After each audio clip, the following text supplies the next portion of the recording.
좀 얘기가 나와서요. 저희가 지금까지 방언에 대해서는 한 번도 정리한 적은 없기 때문에 한 번만 좀 간단하게 정리하고 넘어가면 어떨까 이제 이런 생각을 해봤습니다.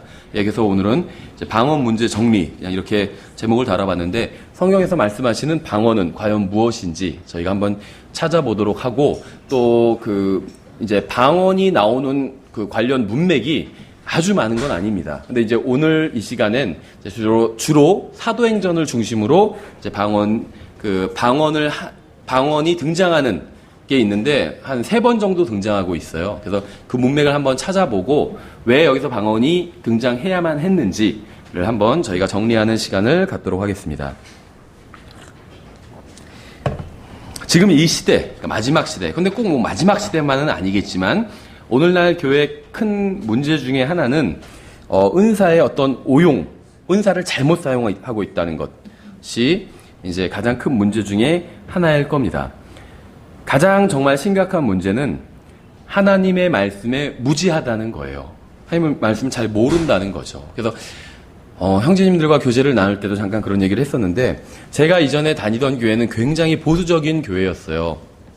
그래서 지금은 어떻게 됐는지 모르지만 어떤 우리나라 70년대, 80년대 80년대 또 90년대 이제 신앙 흐름이 이렇게 은사주의가 이제 굉장히 유행을 했었고 한쪽에는 아주 극단적으로 반대로 가서 이제 큐티 하는 생명의 삶 이런 잡지도 나오면서 큐티가 굉장히 유행을 했었습니다. 근데 제가 다니던 그 장로교회는 굉장히 보수적이고 우리나라에서도 꽤 큰 교단에 속해 있고 또 큰 교회였습니다. 지금 아마 몇만 명 모이는 교회가 됐을 거예요. 제가 다닐 때는 한 3, 4천 명 모이는 그때도 그렇게 작은 교회는 아니고 큰 교회였죠. 근데 이제 방언에 대해서는 제가 알기에 이제 반대 입장에 취하는 교회였어요. 아주 적극적인 칼빈주의였고 그런 교회의 특징이 방언에 대해서는 거부감을 갖는 특징이 있었는데 이제 새벽 기도회가 있었어요. 새벽 기도에 나가면 이제 뭐 전도사님이나 부목사님이 말씀을 한 20분 정도 전하고 그다음에 새벽 기도를 갖는 시간을 갖죠. 각자 뭐 기도 제목 나누는 건 아니고. 그럼 이제 주로 통성 기도를 하잖아요.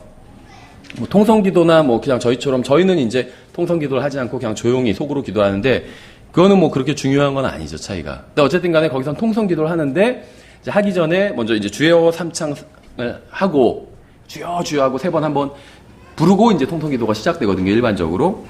그래서 그렇게 해서 하는데 교회에선 공식적으로 방언을 하지 말라고 금지시켰었어요.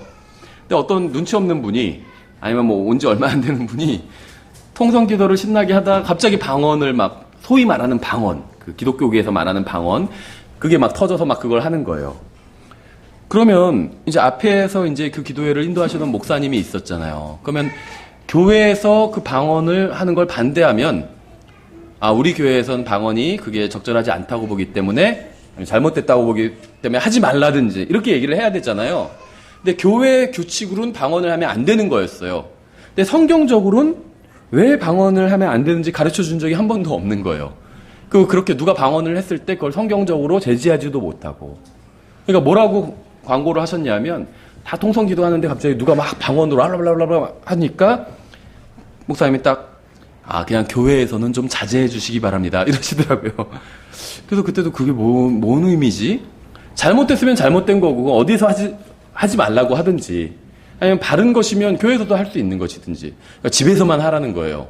방언 기도 같은 거는. 그래서 그때 잘 이해가 안 됐었어요.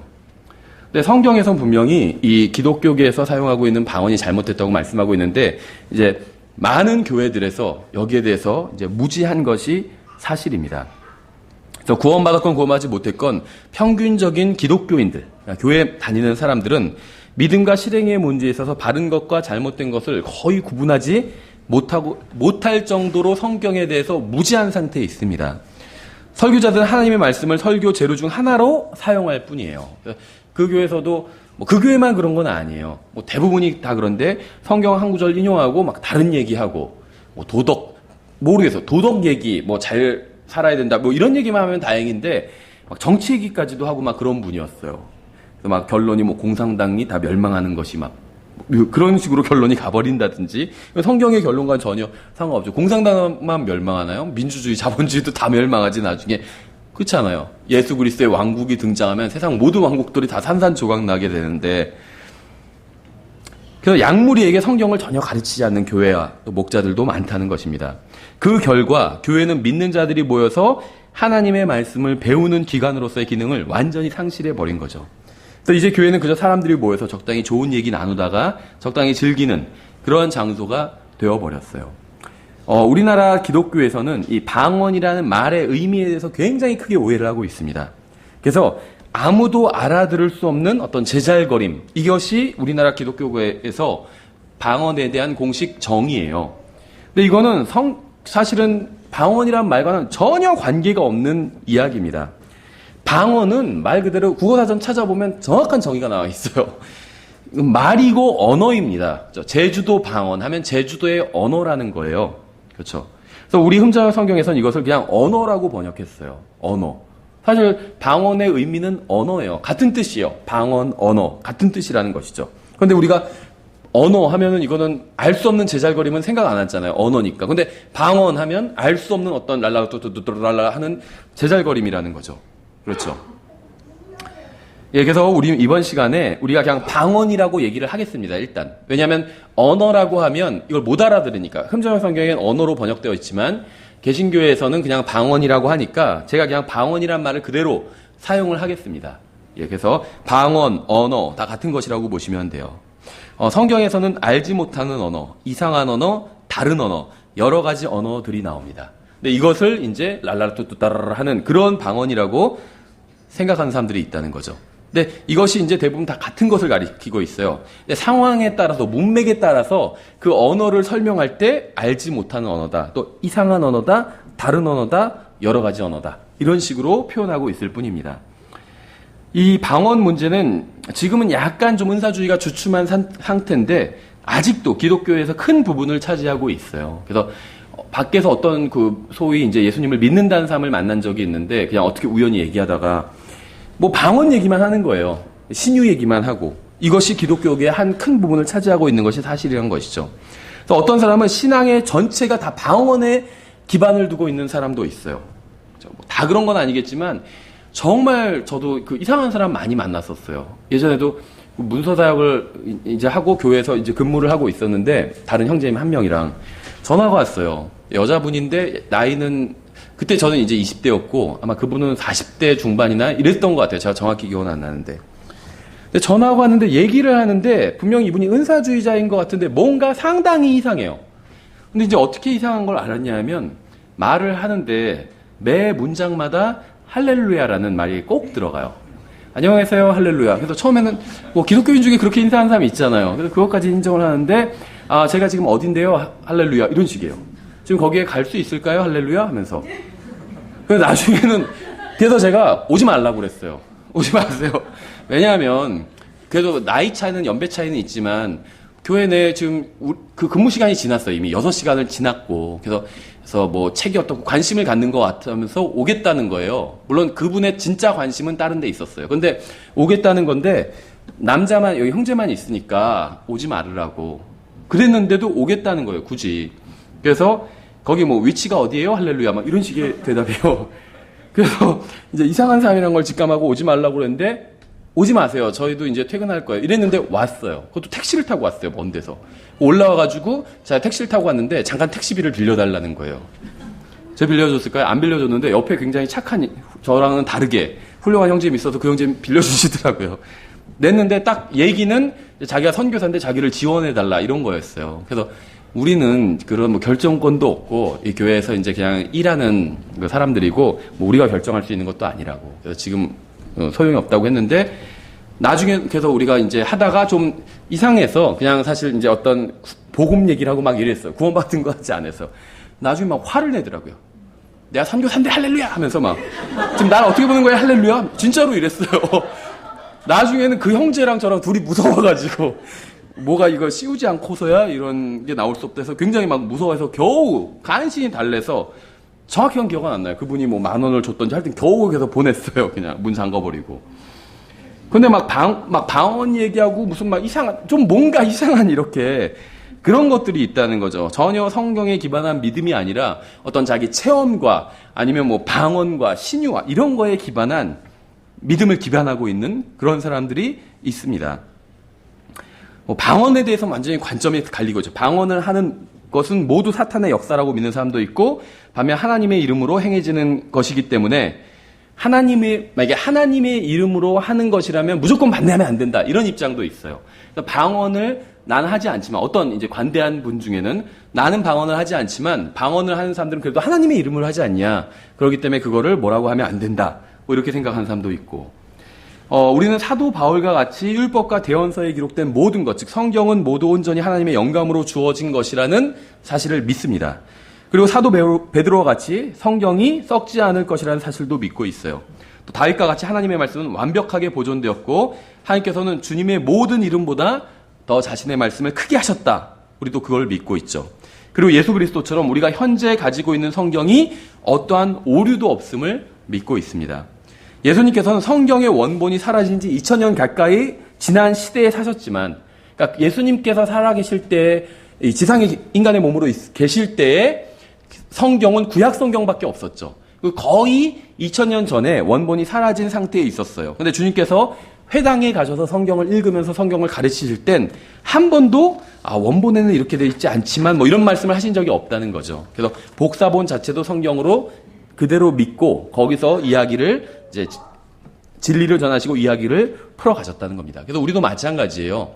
우리가 어떤 지금 방언에 대한 이야기를 풀어가고 성경에서 무엇이라고 말씀하고 있는지 방언에 대한 교리를 살펴보려고 하는데 우리의 기준은 성경이라는 것입니다. 개인의 경험과 이런 것이 아니라. 그래서 이 말을 왜 드리냐면 방언을 하는 분 중에도 훌륭한 분이 있겠죠. 훌륭한 그리스도인이 있을 수 있어요. 우리가 그분 자체의 어떤 경험과 그분 자체의 어떤 자체를 평가하는 것은 아니라는 거예요.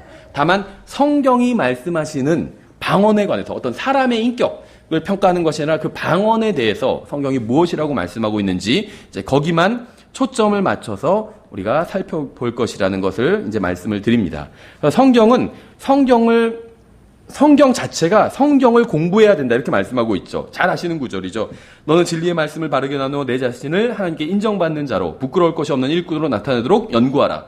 그래서 중간에 있는 꾸며주는 말들을 다 빼면 너는 진리의 말씀을 바르게 나누어 연구하라. 이렇게 성경을 연구하라고, 공부하라고, 스터디거든요, 영어로는. 공부하라고 명령하고 있고, 또 다른 말로는 고린도전서 2장에서 영적인 것은 영적인 것으로 비교한다. 이렇게 말씀하고 있어요. 그러니까 영적인 것 하니까 무슨 우리는 물건, thing, 어떤 것을 생각하는데 그 앞에 구절에서 뭐라고 했냐면 우리가 그것들을 말하되 사람의 지혜가 가르치는 말로 하지 아니하고 성령님께서 가르치는 말로 하나니 곧 영적인 것들은 영적인 것으로 비교하느니라 이렇게 말씀하고 있어요. 그래서 여기서 말하는 영적인 것은 성령님께서 가르치시는 말이에요. 이게 뭘까요?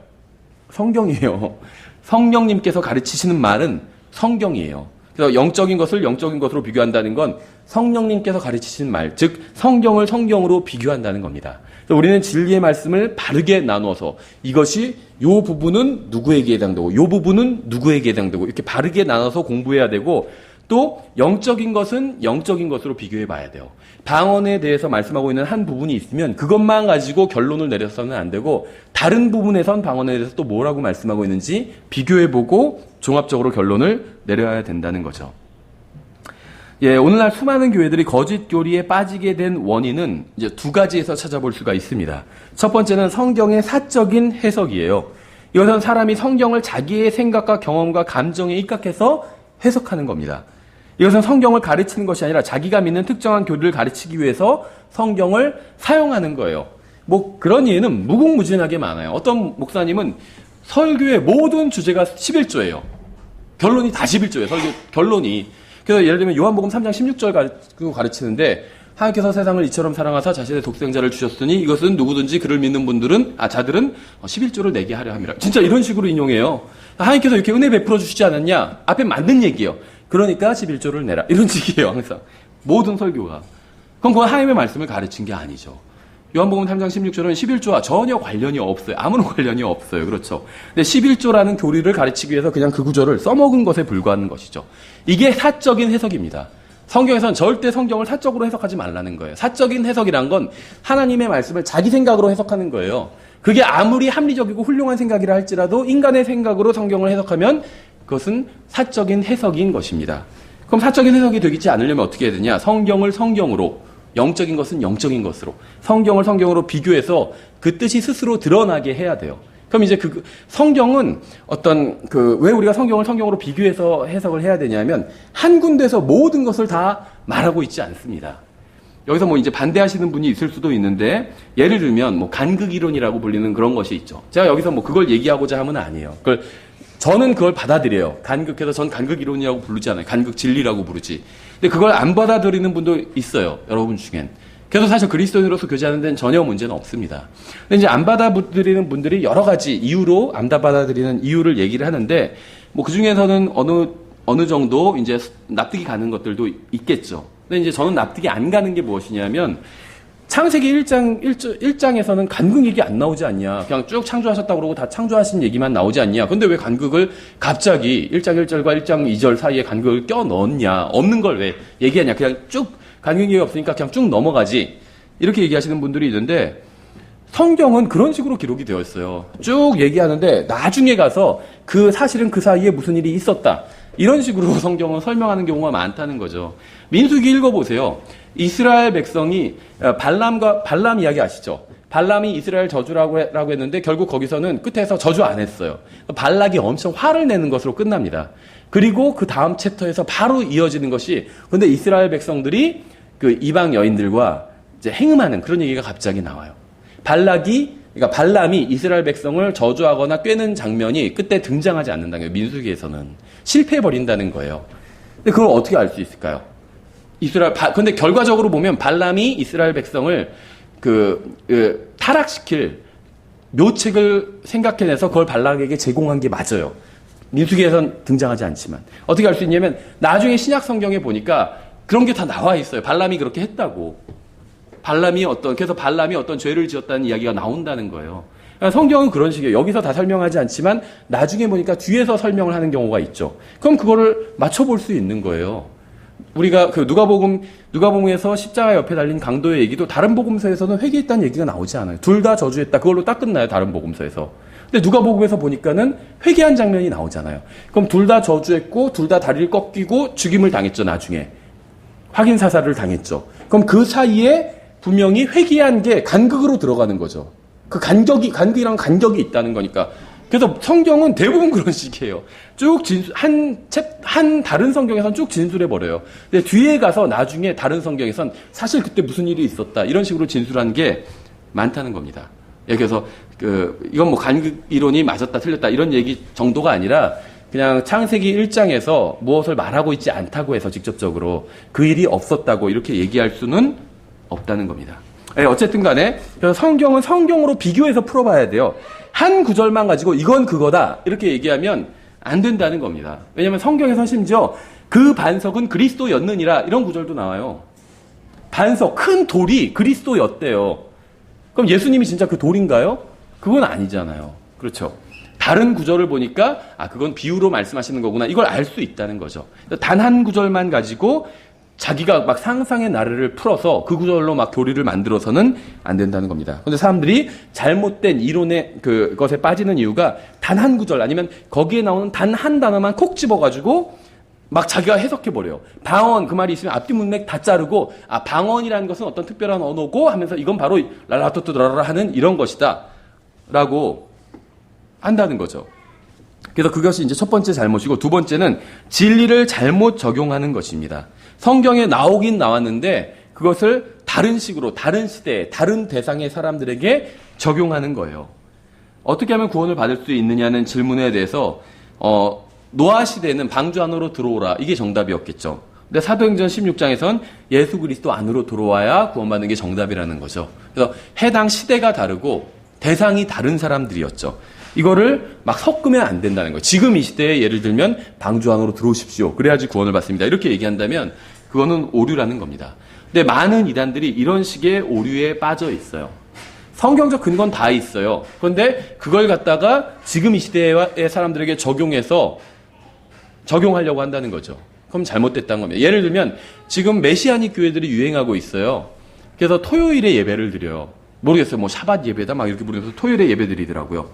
근데 성경에서는 그 안식일 자체가 그리스도인들에게 해당되는 것은 아니라는 거죠. 왜 그럴까요? 안식일 그 자체는 하나의 그림자이기 때문이에요. 그럼 실체는 무엇일까요? 실체. 물론 뭐 천년왕국에서 안식이다 뭐 이렇게 볼 수도 있겠지만 예수 그리스도입니다. 예수 그리스도. 예수님이 우리의 안식이 되잖아요. 그렇죠. 안식일의 주인이고 우리는 이미 안식하고 있어요. 예수 그리스도 안에서. 그래서 안식일을 지킬 필요가 없다는 거죠. 그렇죠. 그래서 성경에서 안식일을 지킬지니라 그 구절이 있으면 그것만 딱 떼서 신약 성도에게 적용하려고 그러면 이단 교리가 나오게 된다는 거예요. 다른 구절도 마찬가지. 근데 꼭 안식교회에서도 안식일에 관한 구절만 딱 떼서 신약교회에 적용해버리죠. 다른 건 적용하지 않아요. 돼지고기 먹지 말라는 건 적용하지 않아요. 돼지고기 맛있으니까. 근데 모르겠어요. 요즘 메시아닉 주 하시는 분들은 돼지고기도 또 안 먹는다고 하시더라고요. 근데 안 먹는다고는 안 하고 그냥 뭐 삼가한다 뭐 이런 식으로 얘기하시더라고요. 어쨌든 간에 성경에 나오는 한 구절만 뽑아서 적용하려고 하는 것. 이것은 잘못된 것입니다. 저희가 오전 설교에서도 해봤지만 예를 들면 성경에선 거룩하게 살아라 한 번만 말씀하고 있지 않아요. 여러 군데에서 걸쳐서 말씀하고 있거든요. 그래서 성경을 성경으로 비교해보면 거룩하게 살아야 돼요. 빠져나갈 구멍이 없다는 거죠. 그렇죠? 마태복음 11장 13절에선 안 찾아보셔도 되는데 율법과 대언자는 침례 요한까지라고 말씀하고 있어요. 그러므로 우리는 침례 요한이 과도기적인 기간에 어떤 하나의 표시가 된다는 걸 알 수 있습니다. 침례 요한의 사역은 예수 그리스도의 이제 지상 사역까지 이어집니다. 그래서 침례 요한이 전한 메시지와 예수 그리스도께서 지상에 계실 때 전한 메시지가 상당히 이제 유사하고 연결이 된다는 겁니다. 예수 그리스도께서는 지상 사역 기간 중에 구약 성경의 율법을 이제 강해해 주셨습니다. 율법의 정말 의미가 무엇인지 강해해 주셨죠. 그래서 예를 들면 율법은 간음을 금지하고 있어요. 근데 예수님께서는 여기서 더 나아가서 온전한 마음으로 여자를 쳐다보지 않는 자는 이미 마음에 간음했다고 말씀하고 있죠. 그럼 간음을 금지한 이유가 무엇일까요? 하나님께서. 그것은 사람이 다른 여자를 보고 자기 아내가 아닌 다른 여자를 보고 음욕을 품지 말라는 게 하나님의 진정한 의미겠죠. 그러니까 실제로 음욕은 품으면서 어떤 몸으로만 간음을 하지 않으면 된다. 이런 것이 전혀 아니라는 겁니다. 그래서 단순히 율법의 문자에만 국한되어 있던 생각에 율법의 정신이 무엇인지를 이제 알려주신 것이죠. 죄는 마음의 문제예요. 그래서 주님은 너희가 그렇게 말하는 것을 들었으나 나는 너희에게 이렇게 말한다. 이런 식으로 이제 율법의 의미를 해석을 해 주셨죠. 우리는 주님의 말씀을 통해서 율법과 대언자는 침례 요한까지는 사실 알 수 있어요. 침례 요한의 사역은 유대인의 왕으로 오신 메시아의 길을 준비하는 것이었습니다. 메시아신 예수 그리스도께서 오셨을 때 요한은 주님이 율법의 성취라고 이제 지목을 했죠. 사도행전 처음 7장을 보면 예수 그리스도의 부활 이후에도 믿는 자들은 예수 그리스도의 인격과 사역을 더한 침례인 요한의 메시지를 전하는 그러한 장면들이 나옵니다. 사도행전 2장부터 7장의 내용을 자세히 읽어보면 8장 이전에는 주 예수 그리스도께서 완성하신 사역을 통해서 어떤 개인이 구원받을 수 있다고 전파한 경우가 없어요. 전파한 경우가. 그러니까 이디오피아 내시의 경우 7장 이후에 일어난 일이라는 것이죠. 그래서 구원자께서 자신의 보배로운 피로 세상의 죄값을 지불해 주신다는 놀라운 복음의 메시지는 구약 성경 곳곳에 게시되어 있습니다. 그러나 사도 바울의 회심 이전에는 이러한 놀라운 진리가 인간의 마음과 생각으로부터 감추어져 있었어요. 무슨 말인지 아시겠어요? 정리하면 우리가 지금 전하는 복음이 있잖아요. 그럼 복음의 어떤 복음을 우리가 간단하게 요약해서 얘기한다면 물론 이제 예수 그리스도께서 우리를 위해서 죽으시고 묻히시고 부활하셨다. 이게 복음이긴 하지만 그 이제 시스템을 이야기한다면 행함이 전혀 없어도 하나님을 믿는 그 믿음이 있다면 그 믿음을 하나님께서는 의로 여겨주신다. 이게 복음이에요. 기쁜 소식이라는 거예요. 왜냐하면 내가 죄를 지었으면 벌을 받아야 돼요. 근데 벌을 안 받고 하나님을 믿으면 하나님의 말씀을 믿으면 벌을 안 받게 해주겠다. 기쁜 소식이잖아요. 그렇죠. 잘못했는데 그냥 너 멧돼지리지 않겠다. 그럼 그 기쁜 소식이 되잖아요. 그래서 이 복음은 제가 말한 건 예수 그리스도의 복음은 아니에요. 일단 1차적으로는 복음, 기쁜 소식, 벌을 받아야 되는데 벌을 받지 않아도 된다. 기쁜 소식이죠. 이 복음은 구약 성경에도 있습니다. 구약 성경에도 있어요. 그래서 사도 바울이 이 예수 그리스도께서 죽으시고 묻히시고 부활하신 것도 이 복음은 성경대로 예수님께서 그렇게 하신 것이다. 로마서 1장 앞부분에 나와요. 그 얘기가. 이 복음은 예수님께서 성경대로 무엇을 하셨고 무엇을 하셨고 무엇을 하셨다. 로마서 1장 앞부분에 그 얘기가 나오는데 여기서 말하는 성경은 구약 성경이라는 거예요. 우리는 복음은 성경대로 무엇이다. 이런 얘기를 들으면 신약 성경이라고 생각해요. 신약 성경에서 복음이 나오니까 주로 적나라하게. 그런데 로마서에서 말하는 성경은 구약 성경이라는 거예요. 그래서 성경에 의하면, 신약 성경에 의하면 복음은 구약 성경에도 기록되어 있었습니다. 게다가, 그러니까 여기서 제가 말한 복음은 1차적으로는 내가 죄를 지어서 벌을 받아야 되는데 벌을 받지 않아도 된다는 그 복음을 말한 거예요. 아브라함과 다윗의 예를 로마서 4장에서 들고 있는데 다 그런 시스템이죠. 그런데 이제 여기에 플러스를 해서 예수 그리스도께서 십자가 위에서 고난을 당하시고 그걸 받아들인 사람, 또 그것으로 인해서 사람들이 벌을 받지 않게 되었다. 그래서 복음의 아주 핵심적인 이유를 설명하고 있는 이 부분도 구약 성경에 감추어져 있었다고 얘기하고 있어요. 그래서 제가 말하는 건 주의해야 될 게 뭐냐면 구약 성도들이 구원받았는데 어떻게 구원받았을까요? 예수 그리스도의 피로 인해서 구원받았습니다. 예수 그리스도의 피로 이 세상에서 지옥에 가지 않은 사람치고 예수 그리스도의 피 없이 그렇게 된 사람은 지옥을 피한 사람은 없다는 거예요. 모든 사람이 자기가 알건 모르건 모든 사람은 예수 그리스도의 피로 인해서 죄값이 치러진 겁니다. 예수 그리스도의 십자가에서는 모든 사람, 아담으로부터 마지막 사람까지 모든 사람의 모든 죄가 그 십자가 위에서 치러진 거예요. 그렇죠. 다만 어떤 사람들은 그걸 모르고 있었고, 구약 성도들 모르고 구원받았고, 신약 성도들은 알고 구원받은 겁니다. 그냥 구약 성도들은 하나님의 말씀을 믿으니까 자기들이 구원받았다고 생각했어요. 근데 신약에 와서는 사실은 그게 물론 맞는데, 하나님의 말씀을 믿어서 구원해 준 건 맞는데, 사실 너희들의 죄가 제거된 건 예수 그리스도가 십자가에서 피를 흘려줬기 때문에 죄가 제거될 수 있었던 거다. 이 이유까지 설명해 주고 있고, 신약 성도인 우리는 그 이유를 알고 있고, 구약 성도들은 이유를 모른 채 이제 구원받았다는 거죠. 근데 구약 성경에 그렇다고 해서 이 신약의 복음이 없었던 건 아니란 겁니다. 있었지만 감추어져 있었다는 거예요.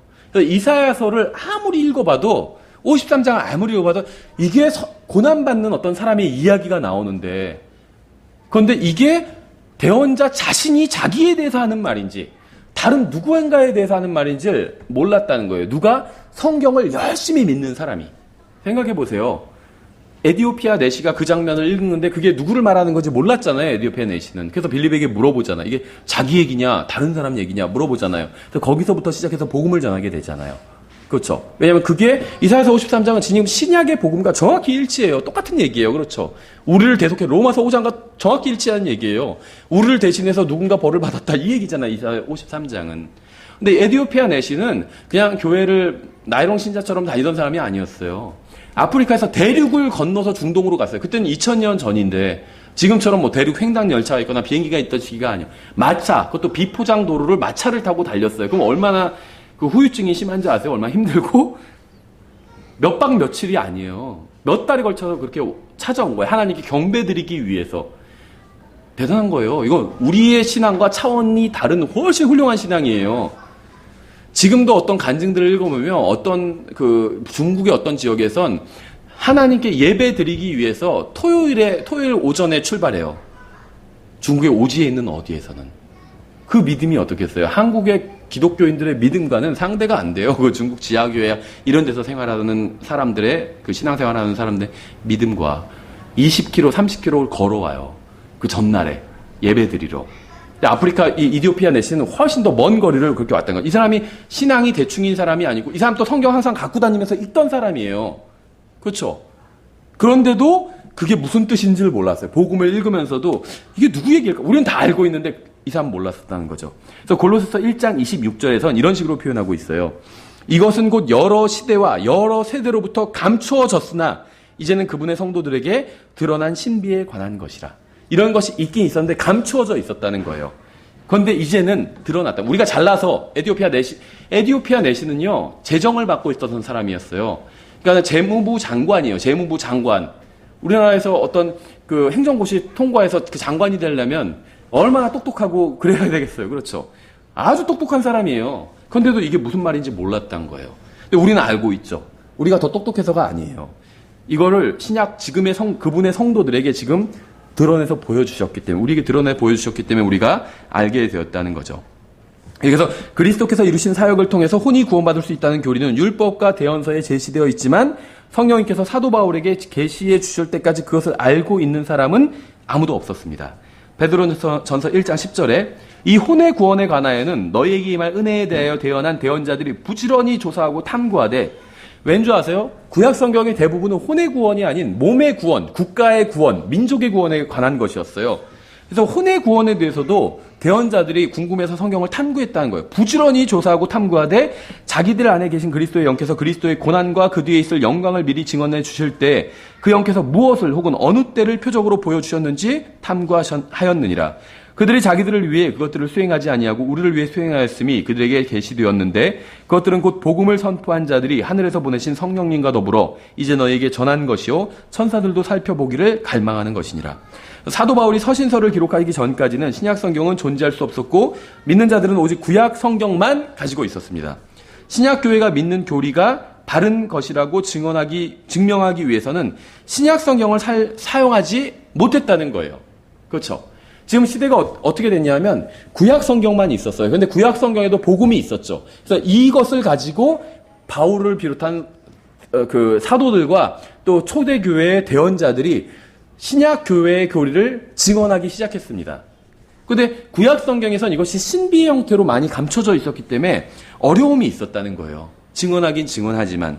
그래서 필요한 것이 바로 표적이었다는 것이에요. 표적.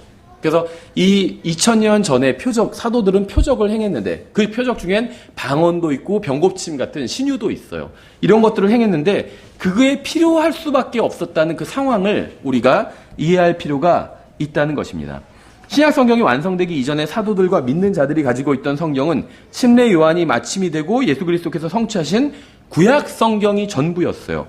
동물 제사를 드리고 절기를 지키는 것이 하나님을 바로 섬기는 것이라고 2000년이 넘게 믿어온 사람들에게 예수 그리스도를 믿고 예배를 드려야 한다고 이렇게 가르치는 입장에서 그 주장을 입증하기 위해서는 아무것도 가지고 있지 않았던 사도들의 입장을 우리가 한번 생각해 봐야 된다는 거예요. 그래서 하나님께서 사도들에게 병 고치는 은사, 그다음에 방언을 하는 그런 은사, 그런 특별한 은사를 허락해 주실 수밖에 없었다는 거예요. 무슨 말인지 아시겠어요? 왜 사도들에겐 병 고치는 은사와 방언의 은사를 허락해 주셨는데 우리들에겐 주지 않으셨냐면 우리들에겐 신약 성경이 있기 때문에.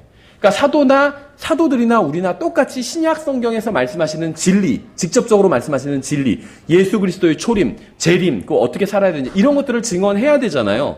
근데 우리는 그게 하나님의 뜻인지 어떻게 아냐 하면 우리는 신약 성경 펴서 보여줄 수가 있어요. 그럼 하나님의 말씀이 기록되어 있구나 하고 사람들이 수긍할 수가 있겠죠. 근데 지금 구약 성경만 가지고 있는 사도들은 그걸 입증할 방법이 없어요. 구약 성경에서 말씀하시는 것을 신약 성경으로 우리는 풀어낼 수가 있는데 신약 성경이 없다는 거예요, 그 사람들은. 그러니까 구약 성경에서 말씀하시는 것은 이런 의미다 얘기를 하니까 사람들이 증명해봐라 이랬겠죠. 우리는 신약 성경을 딱 보여주면서 증명하는데 사도들은 신약 성경이 없으니까 하나님께서는 사도들의 말이 맞다는 걸 입증하기 위해서 방언과 병 고치는 은사를 그들에게 허락해 주셨다는 겁니다. 그래서 이것을 뭐라고 부르냐면 표적이라고 부르는 거예요. 근데 표적이라고 하면 여러분이 좀 이해하기가 어려울 텐데 영어는 쉬워요. 어떤 경우에는 영어가 더 쉬운 경우 많아요. 표적이 영어로 sign이에요. sign. 그럼 쉽죠. 야구를 할 때 투수와 포수가 사인을 주고받잖아요. 그렇죠. 어떻게 하면 어떻게 던지고 어떻게 하면 다르게 던지고 사인이 있어요. 사인이라는 거예요. 하나님과 인간 사이에 또 인간과 인간 사이에 하나님을 믿는 사람들 사이에 사인이라는 거예요. 표적이. 그래서 방언을 하면 그 자체가 놀라운 것이 아니라 병 고치는 은사가 있으면 그 자체가 놀라운 것이 아니라 저런 일이 일어난 걸 보니까 이거는 하나님의 역사구나. 이런 사인을 알 수 있게 해줬다는 겁니다. 그래서 표적. 우리가 말로 좀 어려울 수 있어도 사인이라고 생각하면 어렵지 않다는 겁니다. 그러니까는 지금 방언이 등장한 시기가 사도시대에 주로 등장했죠. 그리고 사라져버렸어요. 방언 자체가. 근데 왜 사도시대에 이게 필요했냐 하면 사도시대는 과도기적인 시대였기 때문에. 왜 과도기 시대냐면 구약 성경만 있었는데 신약의 교회가 등장하죠. 구약 성경 어디를 가도 교회가 없어요. 그런데 갑자기 교회가 등장하죠. 그리고 교회를 위한 어떤 하나님의 말씀이 필요했어요. 그런데 구약 성경엔 교회를 위한 말씀은커녕 교회 자체도 등장하지 않았었어요. 그러니까 구약 성경만을 가지고 교회를 위한 말씀이 정리해낼 수가 없다는 거예요. 그러니까는 교회는 있지만 교회를 위한 말씀은 없어요. 그러니까 과도기적인 상황이죠. 이런 상황에서 하나님께서는 사도들을 통해서 말씀을 하신 것이고 그 말씀이 하나님의 말씀이라고 입증하기 위해서 방언과 병고침 같은 표적을 준 것이고 그 표적을 본 유대인들은 하나님의 사인을 알아들을 수 있었다는 것이죠. 예. 방언을 비롯한 은사들은 아직 기록된 말씀으로 무엇을 확증할 수 없었던 과도기적인 사도행전의 그 기간, 과도기적인 기간에 주어진 것입니다. 그래서 예를 들면 방언이 사용된 성경의 문맥을 살펴보면 마가복음 16장인데 예수 그리스도의 부활 이후 아직 성령님께서 믿는 자들에게 임하시지 않았던 시기죠. 또 사도행전 2장인데 성령님께서 믿는 자들에게 임하신 후에 유대인들이 메시아를 거절하기 이전의 시기죠. 7장은. 또 그리고 하나님께서 이방인들에게 향하시는 이전의 시기. 처음에 사도행전 앞부분을 보면 유대인들에게만 복음 전한 걸 볼 수 있어요. 그러다가 유대인들이 거부하자 이제는 이방인들에게 복음을 전하기 시작하고 처음에 12사도는 유대인들에게만 복음 전했죠. 근데 유대인들이 복음을 거절하자 하나님께서는 9장에서 갑자기 바울을 구원하신 거죠. 자기 택한 그릇이라고 하시면서. 유대인들이 거부하자 이방인들에게 복음을 전할 필요가 있었고 이방인들에게 복음을 전할 전담 사도가 필요했습니다. 그래서 바울을 선택하신 거예요. 그러니까 뭔가가 사도행전은 아직 2장부터 9장까지는 좀 과도기적인 시기라는 거죠. 하나님의 역사가 유대인에서 이방인으로 바뀌는 과도기적인 시기라는 것입니다. 사도행전 10장에서 주님께서 이방인들에게 향하신 이후에 아직 신약 성경이 완성되기 이전의 시기고 사도행전 19장은 침례 요한의 가르침만을 따르고 있는 자들과 관련해서 방언이 등장하게 돼요. 그래서 방언이 프랙티컬하게 딱 등장하는 모습이 방언을 하는 모습이 성경에 등장하는 건 사도행전에 딱 3번인데 2장과 10장과 19장이에요. 그래서 여기를 한번 우리가 이번 시간에 간단하게 살펴봐서 방언의 목적이 무엇이구나 이것을 좀 더 알 수 있도록 하겠습니다. 먼저 방언을 비롯한 이 은사의 특징을 알아보기 위해서 마가복음을 보겠습니다. 보시면은 방언에 대한 게 마태복음, 마가복음, 사도행전 여기서만 나와요. 근데 신약 성경의 교리는 이런 사도행전에 세우는 것이 아니라 서신서에 세워야 됩니다. 무슨 말이냐면 사도행전은 과도기적인 시기를 다루고 있다고 그랬죠. 그러니까 마치 어디를 가기 위한 다리와 같아요. 그럼 다리 위에 집을 지면 안 되죠.